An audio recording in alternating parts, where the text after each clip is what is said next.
I think that people that get into politics, there are certainly those that are just looking for power, but I think there are people that get into politics and their intent initially is to do something about the system.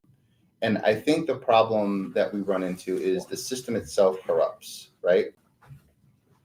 Um, so I think the system itself corrupts, and because we've seen this so many times where you see like the potential of a political figure and the things that they're saying and the things that they've done in the past, and then they get into the system and all of a sudden they're not behaving the way they used to. And I feel like the political system itself has a is makes it very easy for people to be corrupted. While people initially had, I think, a honest interest in wanting to make some kind of change, they get into the system and then all of a sudden they're not.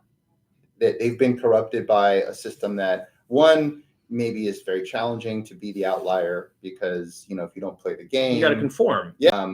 But and if you do play the game, there are a bunch of benefits to getting it, and obviously financial as well as maybe some power opportunities, right? There's all these incentives to gain power and money and wealth by playing the game versus the not having, like, actually being de-incentivized to actually do things that are going to be benefiting people. So it's a very difficult. I can see how it could be a very difficult position. You have to be a very, I would say.